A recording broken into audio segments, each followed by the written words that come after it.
People change like the seasons, so don't be surprised when somebody changes up on you. Today, we're going for the ultimate change, an ultimate makeover. Her hair is pretty damaged from color and just not being maintenance properly. You can see right around her edges here, she's got a lot of breakage to where it's not really easy to style. There's not going to be a bang that's going to be able to happen. There's not going to be like the hair laying down flat around her face, because if you know anything about hair, then you will know that short hair pushes long hair. So her short hair that is broken underneath those long parts in her bang is going to keep pushing her bang area up, and that has made it difficult for her to wear her hair. So we're going to get into the shampoo. Now I use the Malibu undoogoo because her hair was very product up. Like it had a lot of product or build up in the hair, maybe some sweat in the hair. Her hair was very thick from the scalp, so she has very dense hair. And with this type of hair being dense, you really have to get to that scalp to properly clean this hair. I would say my best advice is get the hair wet as possible. You got to make sure it's wet all around in order to properly distribute the shampoo across the hair. The Malibu Undoogoo is a really great product to use when stripping the hair because it's super easy on the hair. Malibu Undoogoo shampoo is generally considered good for the black community. Yeah, there, I said it. It is sulfate free, color safe, and designed to remove product buildup without damaging your hair. It's very effective in removing residue and keeping the hair safe with its gentle formula and vegan ingredients. So that's why I chose that. I went in right after with a super hydrating shampoo. I've talked to you all before about the Biolage Ultra Hydra Source shampoo, and again, it's working its miracle with that salicylic acid, opening up that cuticle and allowing moisture to get back in there. So that second shampoo was really good. It had a really sudsy conditioning effect to this hair, which we would not have gotten without a proper clarifying shampoo. Now, I would in general offer the Malibu treatment altogether for the type of hair that she has, but we didn't have any available, so I chose the next best thing.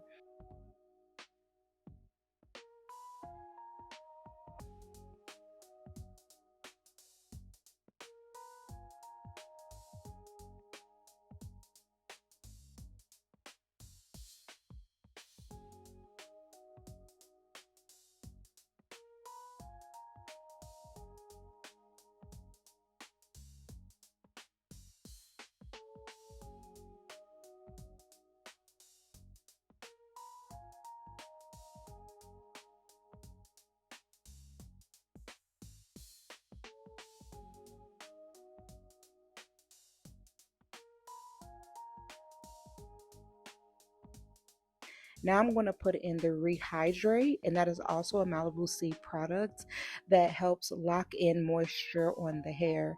And I'm going to use it as a deep conditioning. You can use this product quickly within 2 minutes, but because her hair was extra dense, um, and low porosity, I needed to get that cuticle open and conditioner into the hair. So I'm going to set her under the hair dryer for about 5 minutes.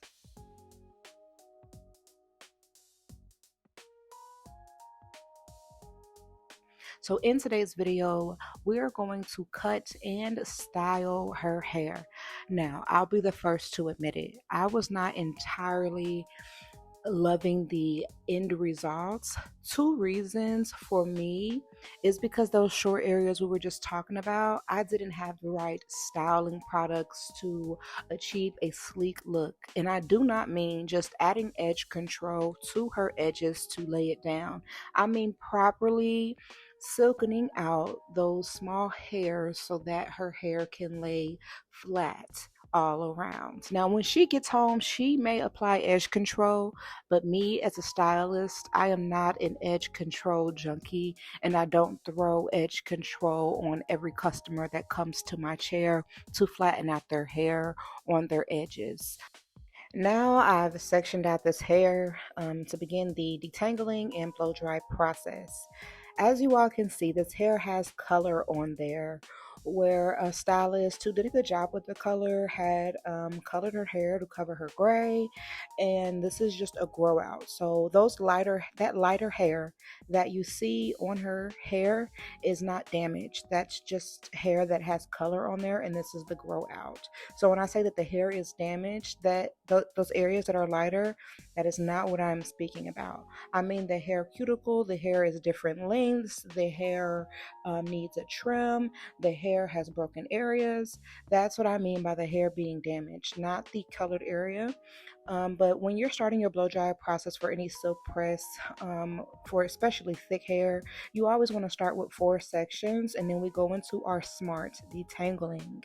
I talked to you guys before about smart detangling, which is where you're detangling the hair from the ends to the roots to ensure that the customer, one, is comfortable in your chair, also that you're not ripping out the hair from the scalp, and you're being as gentle as possible.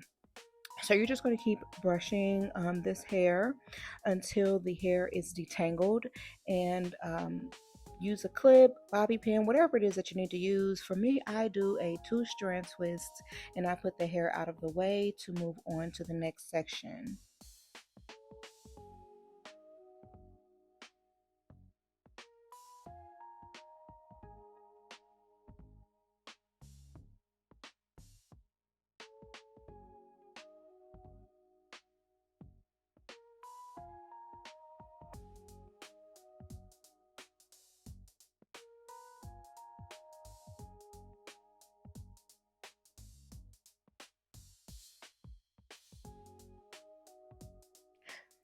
So again, she has really dense hair. So I'm going to take the back quadrant, one of the quadrants from the back, and I'm going to split that in half.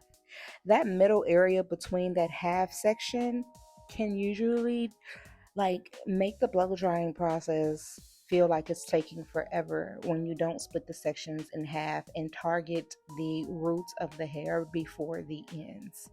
When you're blow drying for a silk presser in any instance, I like to target the roots and bring it down to the ends. That way, you're not applying too much heat to the ends and still have a damp root. I love my powder brush method with the concentrator nozzle. It is the best method that I have ever used in blow drying. I like it better than using the comb attachment. I like it better than any other blow drying technique. For me, in my silk presses, if you've not been watching my channel so far, you will notice that I use 2 blow drying methods when silk pressing out hair. Now, the goal here is to let you guys know when your hair is being done right, and when your hair is being done wrong. Also, this information will help new stylists understand what they're doing and what their customer expects from them. So I don't feel like I'm giving out any secret. I'm just telling you what works for me and giving you an opportunity to try it for yourself. Even on your own hair, if you're trying to do your hair at home, you could probably use this same method to achieve very similar results with your silk press at home.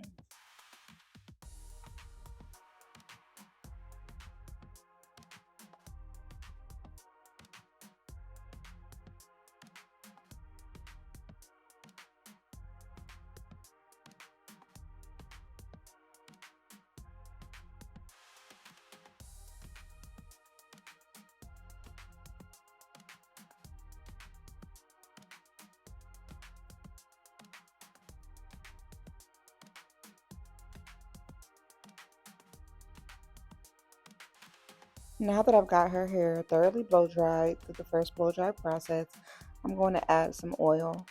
In this instance, I'm using the Sebastian dark oil to help the silkening of the hair.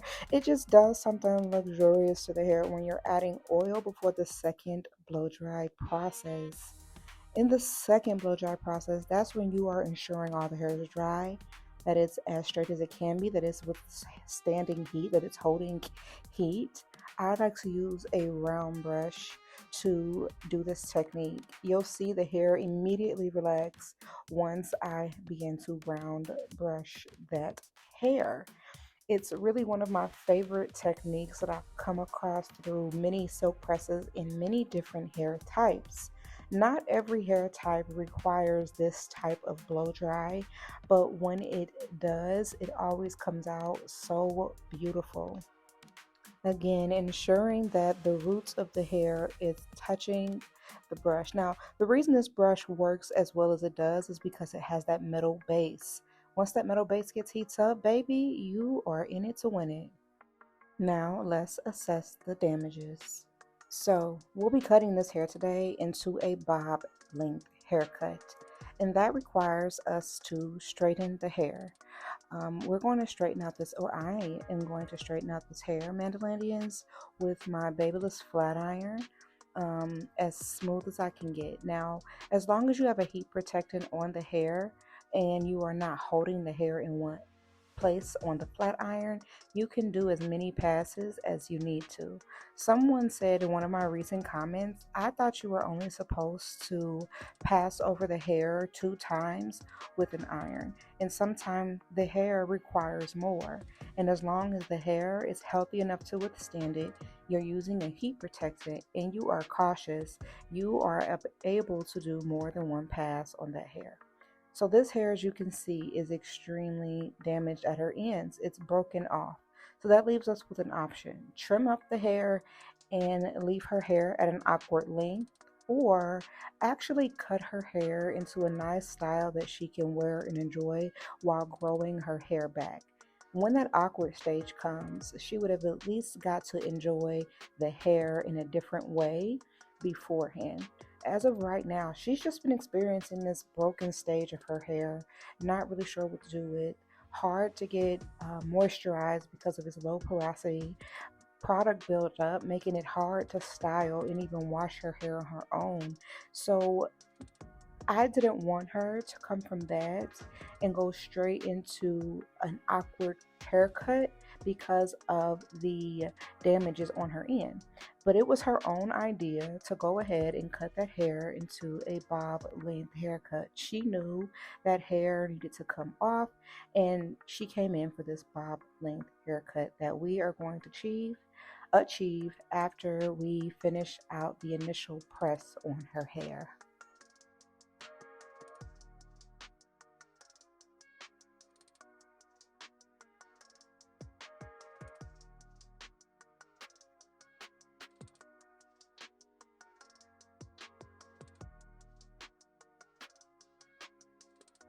Now, for this haircut, you want to begin sectioning the hair as close to the nape as possible. I like to kind of map out where my haircut is beginning by separating the pieces that I know I want to be longer, even if it's in the back of the head. You're going to focus your cut at the nape of this hair, however, although I'm parting such a distance. What I'm doing is making sure that the length that we'll need to make sure that this bob keeps his body is out of the way. So as you see, her hair is pretty damaged. I don't know, what caused it, but what I can say is that the hair itself just needed to go. So I'm assessing the damages here. I'm seeing that it's maybe about two, an inch to 2 inches of hair that needs to come off. And I'm asking my customer, how does this length feel to you? Is this too long or is this too short? And I'm explaining to her that the reason that we're at this length, I'm tapping her shoulder with my fingers and I'm showing her where this hair is going to lay. And she tells me shorter or longer, and I adjust as necessary. So she says shorter, and we went shorter. And the reason I started there is so that I didn't accidentally take that bob too short for her front area. So I started a guide on the side of the hair, and then I brought it around the back, and I finished the haircut up, and I went side to side.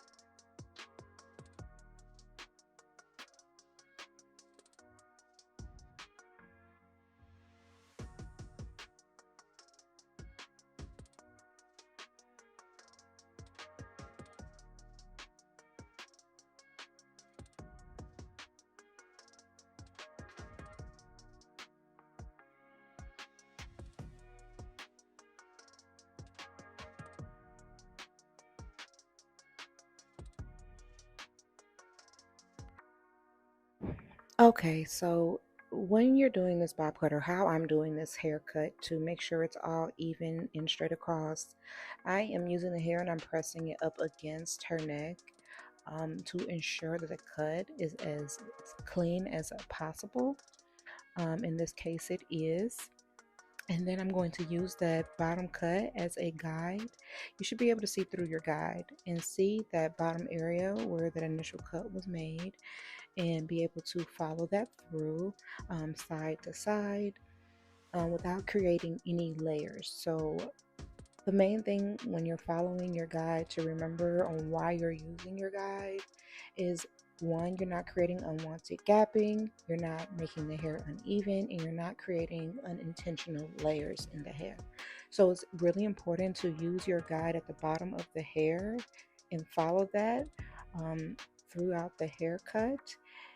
After you've cut the back of the hair and you know where your guide is, you can then begin to shape the hair by using angles to ensure that this bob particularly falls the way that you want to. Angling the bob backwards creates more length at the front, and angling the bob forward will create less length at the front. So I'm always using my angles to an advantage based on the customer's head shape when considering any cutting like specific bobs cuts.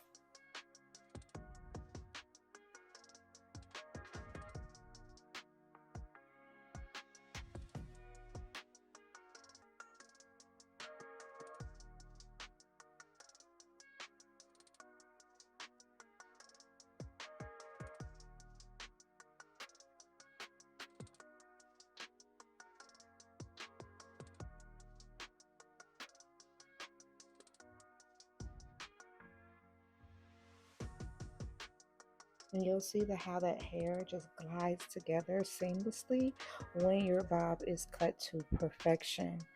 And to do that, I always have the customer tilt their head the opposite direction from where I'm cutting. That way I don't mistake the length of the hair that we're cutting. I can see clearly how the hair is going to fall behind their ear. I can see clearly how the hair is going to fall on their face. And so I use their hair tilting to ensure that the bob is, or any cutting is, the placement is perfection. So in this instance, I gave her a perfect bob by using a few methods when it comes to cutting. Number one is following your guide, right? So you're not creating unnecessary or unwanted angles. Using your angles based on the customer's head shape to your advantage. And two, tilting the head the direction that you need it to tilt to create the perfect cut. So I'm just going to finish out her cut. Now remember, her hair in the front was super important that I didn't get that length too short, because she already had those short pieces preventing her from having like that long front area where she can use it in different ways in styling, like a bang or a side swoop or anything. So I was super kind to that area, and I just kind of gave her an angled I just kind of gave her an angled bang just to trim up that hair that was still broken, but I didn't want to go any shorter than it was because it was already too short. So I love this cut on her. I love how it falls. I love the body from the hair itself. Now we're just going to go into styling. Now I'm just doing something simple for her bob so that when she goes home, she's able to wrap the hair, and ensuring that it's easy for her to wrap their hair. I use a iron, and I just bend the ends of her hair in. Now, the straight bob is nice, but for customers that are not used to caring for silk presses, that is going to be hard for them to maintain and recreate at home the next day. So by giving her a bend on her ends, it is going to allow her to wrap her hair, and tomorrow her hair will lay flatter on the ends than it is today. but it will allow her room to actually wrap her hair because the head is round, and when you're bumping the ends, you're creating roundness. When the hair is too straight, it will not wrap around the head, it will fall. So the first day with this silk press or any silk press is like just for styling, and the rest is just about body wrapping and home maintenance.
And for as damaged as her hair was, this hair came out really neat and with much hopes left in the hair. Meaning, I believe this hair can grow out in a number of weeks to a number of months. Now that we've got the hair on the right track with cleanliness, moisture, and a hair care routine that will work for her. So I thank you so much for joining me in today's video. I hope you enjoyed the bob look, and please don't do me too bad in the comments about the final edges, because like I said, I didn't have the product and I wasn't just going to throw edge control on there for a video.